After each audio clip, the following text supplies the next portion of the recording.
Happy Easter. Happy Easter from this little bunny gift from a friend of mine this week. Thank you, Diane.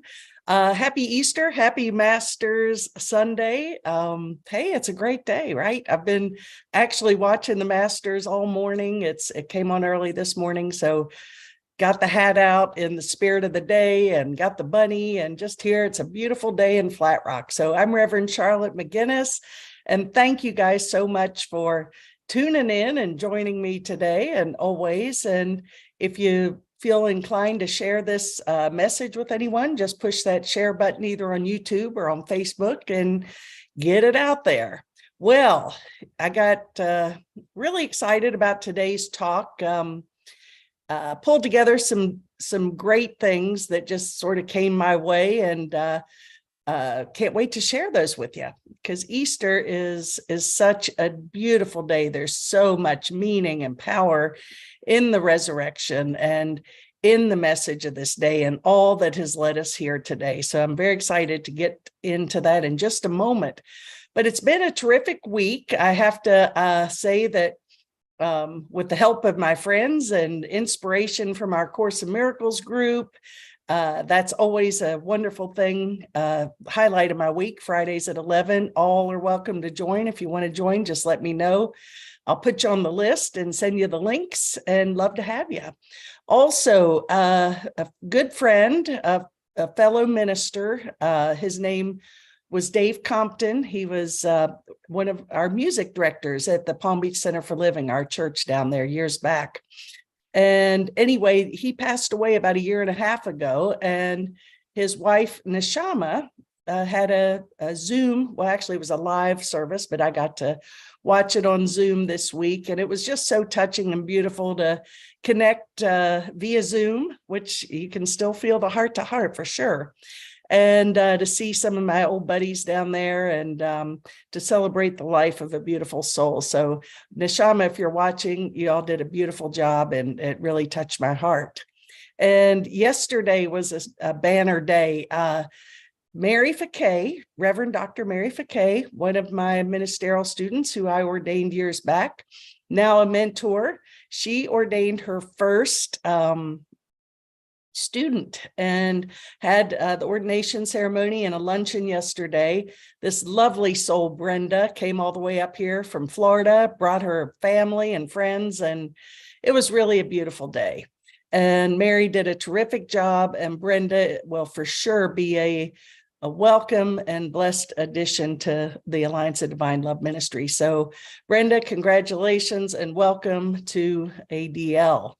And if anyone has any prayer requests they'd like to submit, all you have to do is go to my website, charlottemcginnis.com, and you can click through there and get right to it, or you can go to the allianceofdivinelove.org and get there that way. So we want to support you in that way if you need it. And hey, we can all use it, right?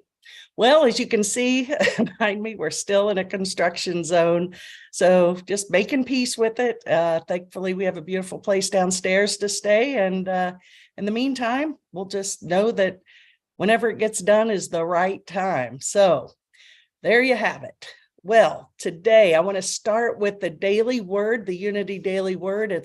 Thank you, Arlene, for once again passing this along. Even though I get I'm a subscriber to the little booklet, I look forward to Arlene, Reverend Arlene, good friend, who sends it to me via email every day. So thank you, Arlene. And the daily word says, on this glorious Easter day, I am resurrected and brimming with new life.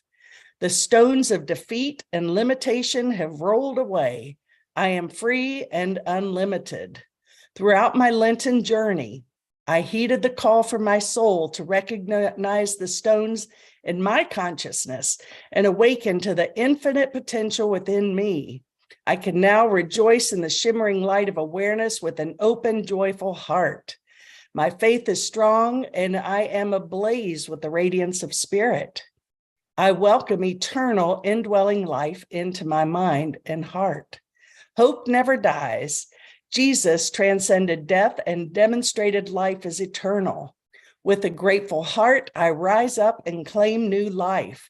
I am resurrected through the indwelling Christ. It's a new dawn, a new day, a new beginning. I have risen. I am the resurrection and the life. And yes, indeed, it's a new day, a new beginning, and a beautiful day it is. And I read this morning, again, giving credit, my friend Armand, a longtime friend, and Angelina, his wife, posted it on Facebook, and I just found it to be very touching and beautiful. So I'm going to share this with you, a little story about Jesus. There once was a man who remembered who he was. He was poor and slept in other people's houses or in fields. He traveled through the land, teaching and helping others remember who they were. Although he did miracles, he said that we could do greater things than he did. He talked about kindness, compassion, forgiveness, and loving one another. He loved the children. Even when he knew that by doing these things he would be crucified, he continued. When his followers slept, while he was praying to ask for mercy, he forgave them. He gave his life so that we could understand that death is not the end of our existence. People ask me if I'm a Christian, and I say no. I follow the words of Christ. All of our ancestors from different beliefs say the same thing. Above all else, love one another. Remember who you are. Isn't that beautiful? It's, the life of Jesus. And I am definitely becoming, I think I've shared this many times lately. I'm a seeker of truth, of love, of forgiveness, of waking up to being the most evolved spiritually that I can be, the most aware that I can be. And I'm very curious about teachings and traditions and philosophies that support me being a better person so that I can share these with you. So as far as identifying as a Christian, I would say yes and no. It depends whose definition of Christian it is. But I am certainly a follower of Jesus and believe that Christianity is not does not own his message alone. I believe he came here as a master teacher for all of us. And he came to demonstrate what is possible and potential in all of us. And what he says here, above all else, love one another. Remember that commandment, and we're doing pretty darn good on the journey. So today is the end of the journey, or is it just the beginning? It's kind of like, hey, we made it to Easter. Let's go crazy again. Maybe gave up something for Lent, the 40 days of purification. And it's like, okay, I can have chocolate tomorrow or whatever it might be. And that's a wonderful thing. But to me, it's like, okay, here we are. We've taken this journey together with the example of our brother Jesus and his 40 days through the desert and the temptation that he faced, to really look at his fears and darkness and to purify his soul so that he could take this journey into Jerusalem and lead us to this day. So yes, he was the king of the hill, and then he was betrayed and crucified. But today is about his resurrection. He overcame the world. And he took this journey for us to show us what is possible within each and every one of us. And for that, I am so grateful.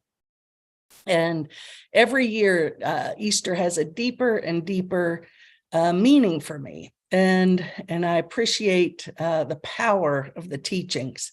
It just goes deeper and deeper into my being. And it's a feeling, it's a knowing that we are powerful beyond measure, that we are created in love, that we are here to love one another.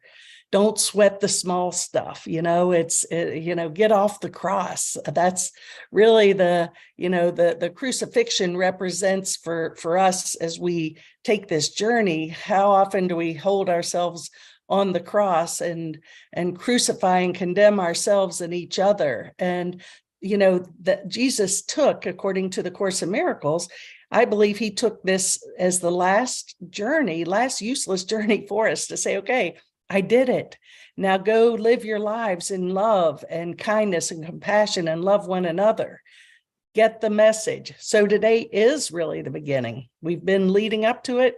It's the end of this chapter, but it is really a day of restoration, renewal. We're purified, and to go forth with the spirit of Easter every day of the year. Well, many of you all know Lynn McTaggart. She's a wonderful spiritual teacher. Her work is about intention and the power of intention. She's written many books, The Power of Eight, which is she creates these groups where they set their intention, which is really what I would consider prayerful energy. And collectively, these energies that they create through love and pureness of heart, they literally move mountains. We talked about the faith of a mustard seed last week. Well, there is so much power when we join together and hold this space of possibility and love and peace. And so if we could do anything, I would suggest that we just use this power. We're so powerful. So where are you using your power to feed the fear or feed the light? So every moment we get to choose, we get to decide. So Lynn wrote this in her latest blog, and she calls it the greatest advice ever told. Good Friday and the symbolism of Jesus' death and rebirth is a good time to reflect on perhaps the single greatest piece of self-help advice ever told. Self-help advice, don't forget that. Do unto others as you would have them do unto you. And if you don't believe this is the key to your own healing in every regard, ponder this piece of research about the transformational effects of altruism.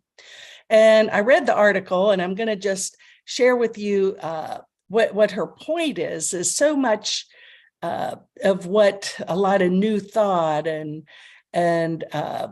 a lot of misinterpretations and understanding and misrepresentations possibly. It's about, what can I get? Let's mastermind so I can get more money, get this relationship, get the job, all of, and it's wonderful to have those things, and it's certainly fine and dandy to do it. But I think that really this statement, do unto others as we would have them do unto you, is so important. We need to be more altruistic. We need to be more willing to serve each other. And the more we serve, there's actually medical research that has proven that it actually decreases inflammation in the body, makes us more peaceful, more healthy. So do it for your good health. Do it for your well-being, state of mind. How often do we get so caught up in our own crucifixion, our own suffering, and then we're just focused so much on that we can't let anything else be done or revealed because I'm so focused on everything that's going wrong. So I would suggest, I'm totally in agreement with this. How can you serve? Be willing to make your life a life of service, because I really believe through personal experience, at some point, you sort of accomplish things and you attract things. You've done your vision board and you've gotten all these cool things, and that's great and it works. But at the end of the day, I think we're just here to support each other, love one another, and to serve each other. And Yogananda, back here, the orange robe, Paramahansa, he says, when you live for others, they will live for you. So giving and receiving are one in truth. So I believe I heard Oprah say it. She said, if you think you're lacking in something, give it away. So if you feel like you're lacking in money, give it away. If you're lacking in love, give more love away. Whatever it is that you feel you would like more of, well, put it out there and just watch it come back. So for your health, ask how you can be of service. Many ways to serve. just showing up, being kind to people. When you're in the grocery store, being a conscious, kind driver, letting people come in front of you, praying for people, supporting people, whatever you can do is to make someone lift their spirits. That will not only lift them, but lift you as well. We heal by serving others. I titled my talk today, my conversation, "The Gift." And it was based on this statement I'm going to share with you, but really the blessing of Easter is the gift that Jesus gave to all of us 2,000 years ago, the gift of his life, to show us, that we can make as an example of how we can move through our own trials and tribulations, our crucifixions, and yes, be resurrected. So he was the epitome of selfless. And for the times, I would say that his suffering was that he demonstrated on the cross, which I feel he transcended that because he identified so strongly with the truth of who he was, which was not a body, but rather a eternal being, a soul, a spirit. But he came here as a great teacher, and what a gift and a blessing it was that he shared with us 2,000 years ago. And today, I'd like to share this with you. Every now and then, a person with no ulterior motives and no self-interest will take pleasure in helping you succeed, grow, and live your purpose. This person will operate in love, will seek no praise, and will want nothing in return. This person is a gift. Well, today we're talking about Jesus, obviously. And yes, that was who he got pleasure in helping people succeed and wake up and holding people's hand through their struggles and strife, and then showed through his own demonstration how he overcame this. And we have this potential within each and every one of us to be that selfless. And I've also read the statement, if you want to succeed in something, help someone else get what they want selflessly. Give for the sake of giving, and, help people just for the sake of being kind. No praise, nothing in return. Quiet kindness is so powerful, and more powerful than we could ever imagine. So something to think about. And you might think about on your journey, people you've come along, who's come along in your life, who have helped you selflessly, wanted nothing in return, just gave truly from their heart. And you might just give that person a thank you, because it is a blessed gift, to say the least. Well, you may have seen this, another Facebook meme that was so powerful to me, because it actually had several images, like 6, I believe, of Jesus washing the feet of different people. And the first image was Jesus walking the feet of Donald Trump, and then of Joe Biden, and then of a trans person and a child and other people that maybe we think are not spiritual or worthy. And I think that the one thing we need to take from the life of Jesus is he loved everybody. He, even though he recognized maybe the perceived mistakes or sins, he could see those, but he didn't identify with those, because he saw beyond that. He didn't judge. And so,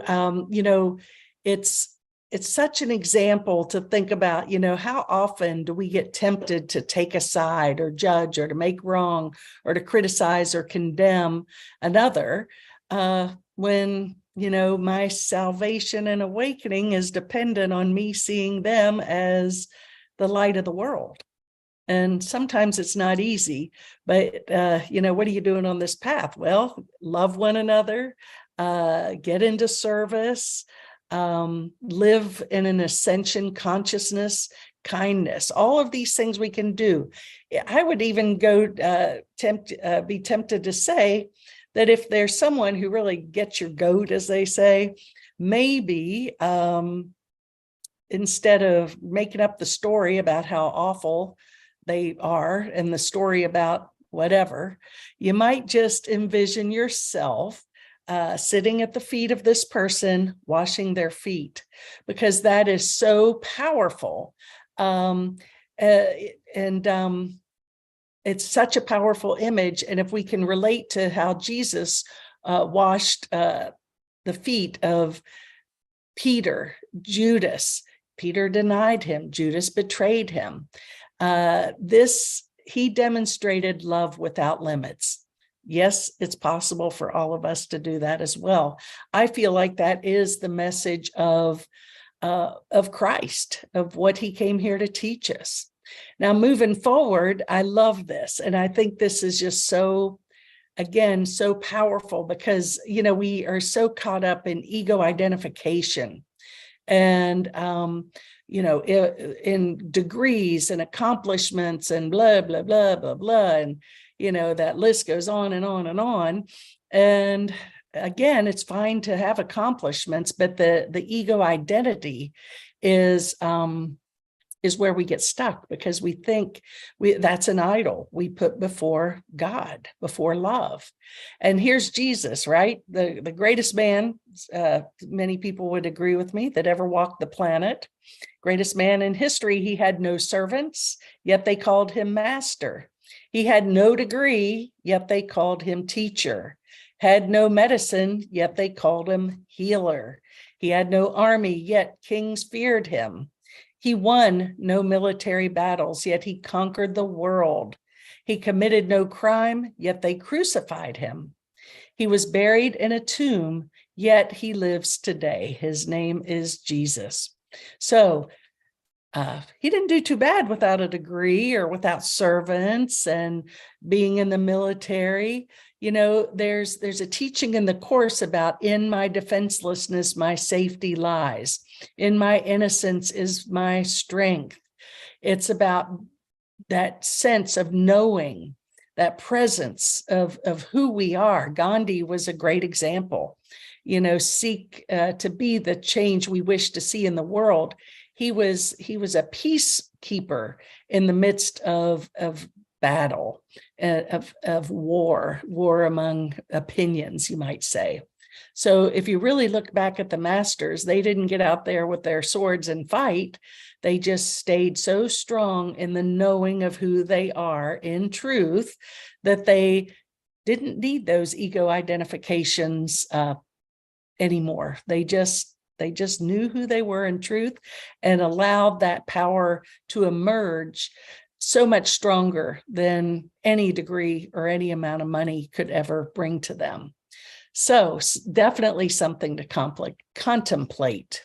So something Eckhart Tolle says, and this is something I think as we ponder and reflect, as we heal, as we ascend in our consciousness, as we wake up, we still are not promised a life necessarily without challenges. But everything is a teaching device for bringing us home. Everything is a lesson here on Classroom Earth. And we're here to grow. Why is this happening?